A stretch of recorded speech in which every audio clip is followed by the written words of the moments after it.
Hi, we're out on the range today, so please bear with gunfire you hear in the background. Now, the first thing you may notice is I'm wearing a different shooting jacket. Well, we're trying a couple of new looks for 2017. Sadly, the shooting jacket I've had for so long has finally worn out, which is really disappointing because it was only 40 years old. But anyway, we'd love to hear your input on the new jacket, unless it's input like it reminds you of something your grandpa wore. Keep that to yourself. But to get to the point, today will be part one of a three-part series on some basic tactics, part one being shooting from cover. I could go on all day about it, but I'm going to try to condense this to just a few minutes and hit the high points. The first one being, what is cover? Well, in the military we have two different terms, and they are very different: cover and concealment. Concealment is protection from enemy view. If I walk behind this cardboard target frame, you can't see me. That's concealment. But you could shoot through it pretty easily. Cover is protection from enemy fire. Something like this cement wall, that's cover. When shooting from behind cover, you've got to create the balance between getting behind the cover as much as you can, but still being able to see and fire. Now, obviously this target frame isn't really cover, but I think we can use it to make our point. If you shoot from an isosceles stance, that's a really good stable stance, but it doesn't utilize the cover very well. A weaver stance, by its nature, can utilize the cover just a little bit more. But there's a modification of the weaver stance that I like to use when shooting from behind cover, and it looks something like this. Obviously not quite as stable,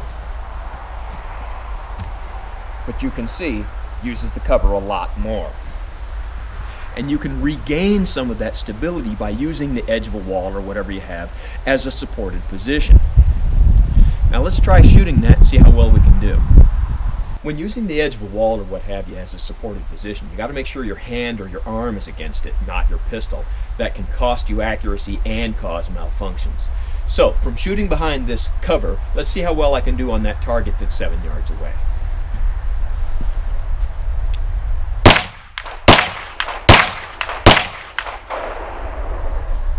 Let's take a closer look. So although shooting from that sideways stance might cost you a little bit of accuracy, it's still not too bad, and it's a lot better than exposing yourself to gunfire. Now I'm right-handed, so if you're lefty, just mirror image everything I'm saying.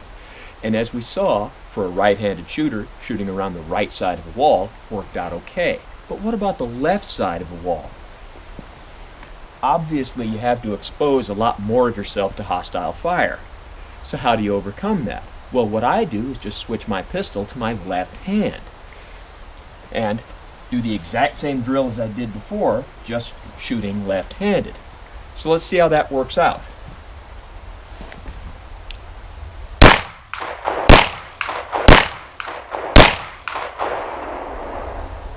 Let's take a closer look at the target. And shooting left-handed seems to work out okay. But I've practiced it a lot, and that's something you must do occasionally, is practice offhand firing. So we've seen shooting around cover. What about shooting over cover? We'll use this firing line on the range to illustrate my point. You get down behind something like this, and as you come up, you can use it as a supported position, but that can be clunky and time-consuming to do. Also, a lot of people have the tendency to think they've got to be right up next to the cover. You don't. I can get back a few feet. It's still cover, but now it's not in my way. And I can stay down low and come up and fire. Now you'll notice I'm in a kneeling. Some people will want to be on both knees, and they'll stay down low, come up, fire. And that works for some people. I don't like to do that because it's immobile. From a kneeling position, I can get up fast if I need to. There's also people that will use a crouch position. I don't like this for a few reasons. One, I can't get low enough to utilize the cover I have in front of me here. Two, as I come up to fire, that's really unstable for me. And three, a lot of the people in my crew are at the point in their lives where it takes them a long time to get into this position. And the time it takes to get out of this position is best measured with a calendar. So for me, I like to stay on one knee. Let's see how that works.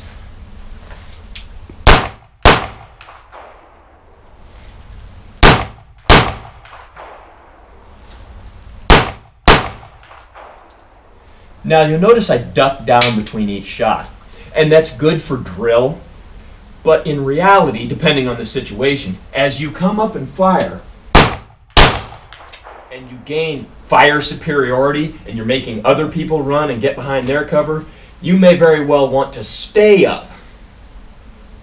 So, let's go take a look at the target. And as you can see, popping up and down like that, the accuracy suffers a little, but it's still acceptable. Now, another thing about popping up and down like that is as you go down behind that cover, you might want to take the opportunity to move and pop up in a different place. Let me show you what I mean.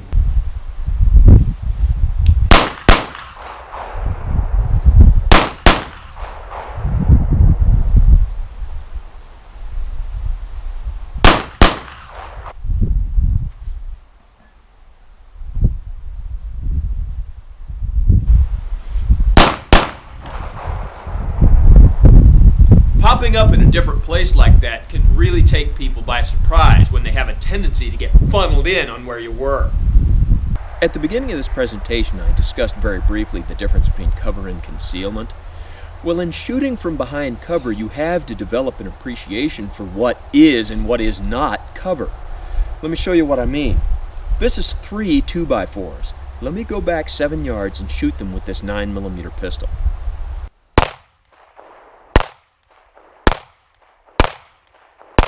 That was 5 shots, 4 of which went completely through.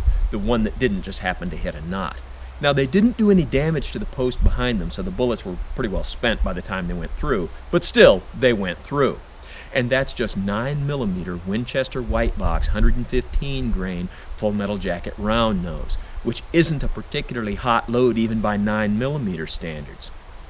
And what this very simple illustration shows is that bullets will go through a lot more than some people think they will.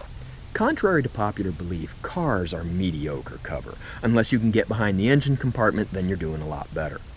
And no, I'm not going to shoot my Jeep to illustrate the point. But you do have to develop an appreciation for what is and what is not cover. And the way you're going to do that is either by going to the range and shooting various mediums with various types of projectiles and seeing the results, or YouTube can be an outstanding resource. There are multitudes of videos on the subject. 2 that I'd recommend are, we have one entitled Shotguns Don't Suck for Home Defense, and one entitled AK-47 versus M16 Power. How's that for shameless self-promotion? But seriously, if you're going to watch videos on the subject, I'd really recommend that you watch those that have demonstration, not just discussion. So that having been said, what is the bottom line for today?